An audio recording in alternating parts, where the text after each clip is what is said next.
Los triángulos son figuras cerradas de 3 lados, aunque estrictamente hablando su nombre hace referencia no a 3 lados, sino a 3 ángulos. Por eso nuestro objetivo es aprender cómo medir sus ángulos y sus lados. De aquí el título del programa de hoy.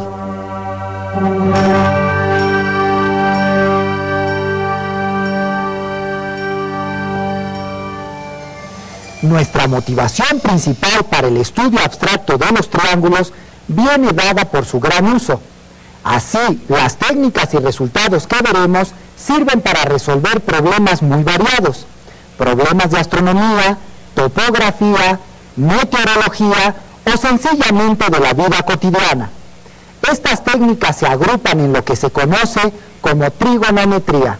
Por ejemplo, medir la altura de una estructura directamente puede ser muy complicado. Sin embargo, si utilizamos un poco de imaginación y un poco de trigonometría, esta puede obtenerse de manera muy sencilla. Así entonces, lo que haremos en este programa es estudiar los triángulos en abstracto, para luego ver algunas de sus aplicaciones. Como dijimos hace un momento, antes de comenzar a resolver problemas prácticos, nos abocaremos al estudio de los triángulos por sí mismos.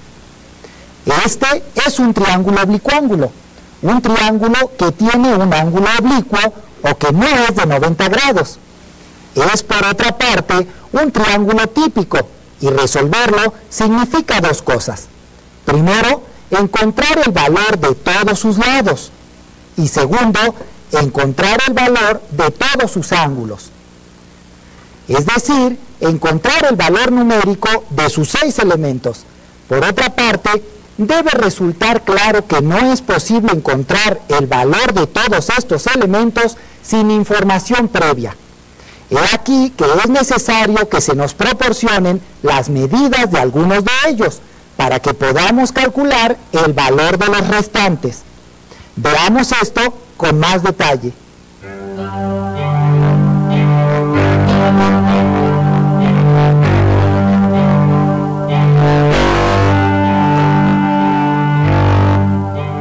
Si de un triángulo se conocen el valor de 2 de sus ángulos y el del lado que queda en medio, entonces el triángulo queda totalmente determinado. Decir que un triángulo queda totalmente determinado significa que es único.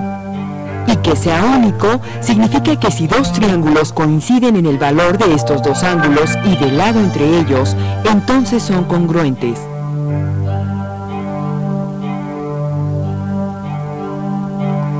Esto que acabamos de ver es importante. Nos dice que dados estos 3 elementos, el triángulo queda completamente especificado. Y lo que esto significa es que a partir de ellos podemos derivar fórmulas que nos permitan obtener el resto. Pero antes de continuar, es necesario notar que no cualesquiera 3 elementos nos permite especificar y por tanto resolver un triángulo. Veamos. Por ejemplo, si conocemos el valor de los 3 ángulos internos, el triángulo no queda especificado, pues como puede verse, existen una infinidad de triángulos que pudieran tener estos mismos ángulos.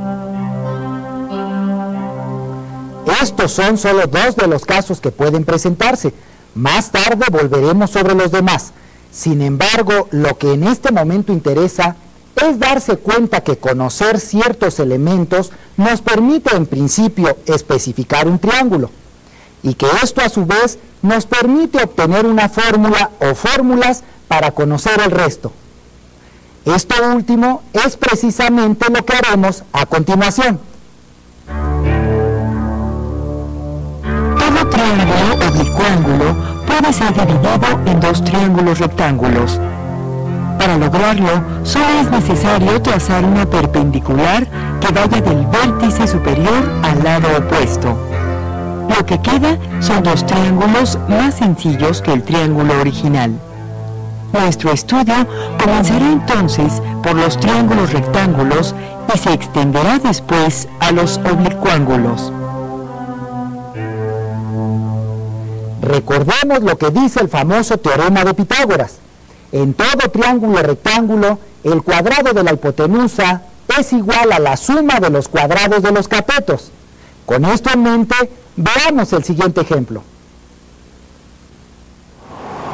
¿A qué velocidad se mueve esta escalera eléctrica? Hay un problema. La escalera está en movimiento. Es por esto que no se puede medir fácilmente. Pero quizá si utilizamos el teorema de Pitágoras que dice c cuadrada es igual a a cuadrada más b cuadrada, entonces podamos resolver nuestro problema. El razonamiento puede ser de esta manera. Las escaleras, junto con la base y la altura, forman un triángulo imaginario. Un triángulo que es, de hecho, un triángulo rectángulo. De esta manera, si pudiéramos medir la base y la altura, bastaría con sustituir sus valores en la fórmula del teorema de Pitágoras. Luego, hacer las operaciones necesarias y obtener así la magnitud de la escalera. Si ahora recordamos que la fórmula para obtener la velocidad es velocidad igual a distancia entre tiempo, entonces calculando la distancia de la escalera, solo nos resta encontrar el tiempo que lleva a trasladarse de la planta baja al primer piso. Dividir y listo. El problema, por lo menos a nivel teórico, está resuelto. Pero existe un problema. Dado que la escalera no tiene un punto de apoyo que nos sirva para medir la altura, no podemos aplicar cabalmente nuestro razonamiento de solución. Este problema se podría resolver siempre y cuando pudiéramos medir las magnitudes de los dos catetos. Pero eso no es posible. ¿Existirá una manera en la cual los datos que necesitamos sean más fáciles de medir?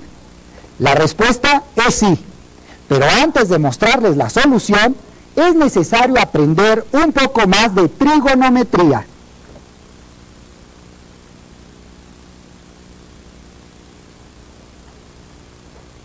Como acabamos de ver, el teorema de Pitágoras relaciona las magnitudes de los lados de un triángulo rectángulo. ¿Pero qué hay de sus ángulos? ¿De qué manera se relacionan estos con las magnitudes de los lados del triángulo? Con este pequeño modelo podemos ver qué les pasa a cada uno de los lados si agrandamos o disminuimos uno de sus ángulos. Si lo agrandamos, el cateto opuesto crece y el cateto adyacente se acorta. En cambio, si lo empequeñecemos, ocurre lo contrario.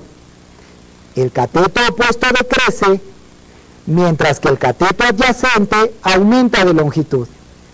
Recíprocamente, si agrandamos el cateto opuesto a este ángulo, el ángulo, se agranda. Si hacemos lo contrario, disminuye.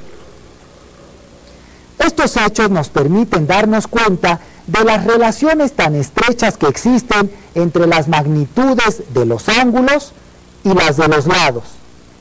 Una primera relación es, por ejemplo, la que se da entre el ángulo, el cateto opuesto y el cateto adyacente a este ángulo. A esta relación se le llama tangente y se expresa como el cociente del cateto opuesto sobre el cateto adyacente.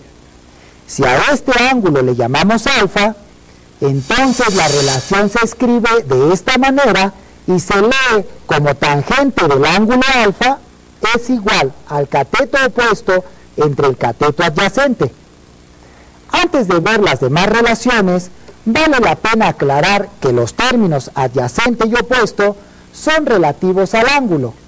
He aquí que si en lugar de escoger este ángulo hubiéramos escogido este otro, los roles de adyacente y opuesto se invertirían. También es importante notar que el único lado que no cambia de nombre es la hipotenusa. La hipotenusa en un triángulo rectángulo siempre será el lado opuesto al ángulo de 90 grados.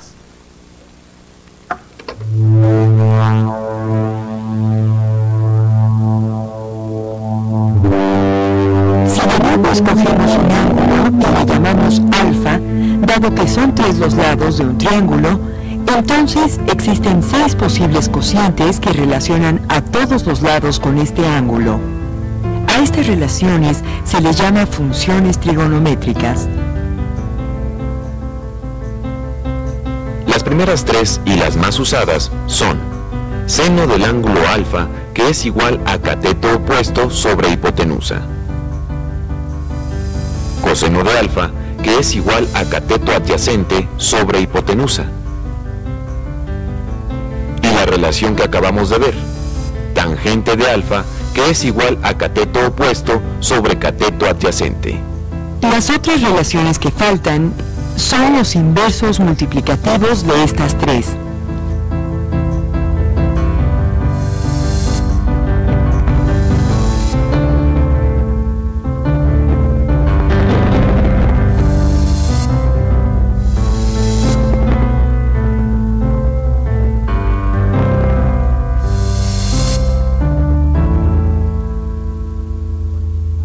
Ahora volvamos a nuestro problema de encontrar la velocidad a la que se mueven estas escaleras.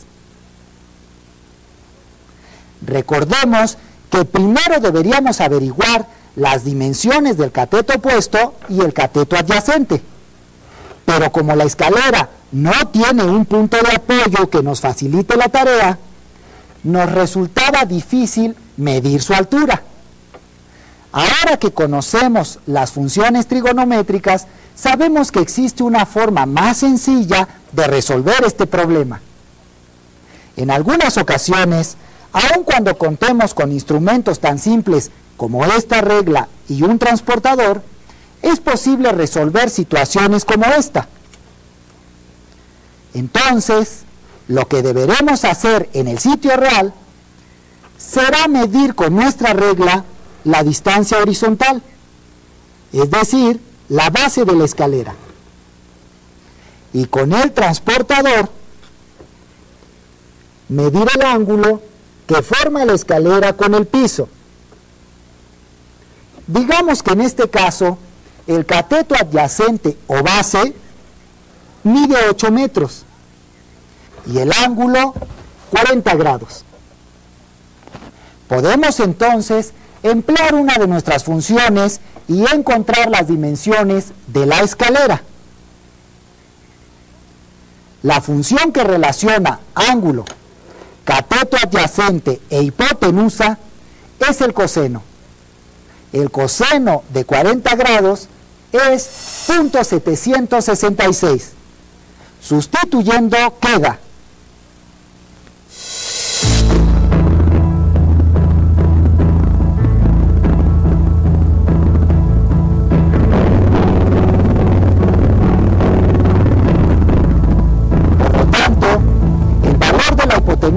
o longitud de las escaleras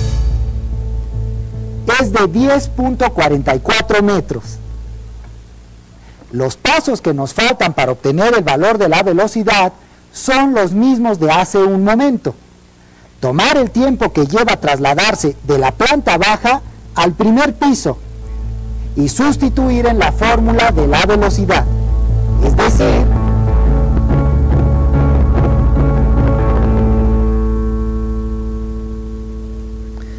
ahora que tenemos el teorema de Pitágoras y las funciones trigonométricas y sabemos resolver triángulos rectángulos, nos encontramos preparados para solucionar triángulos más generales. Esto nos permitirá a su vez enfrentar problemas más complejos y realistas. Los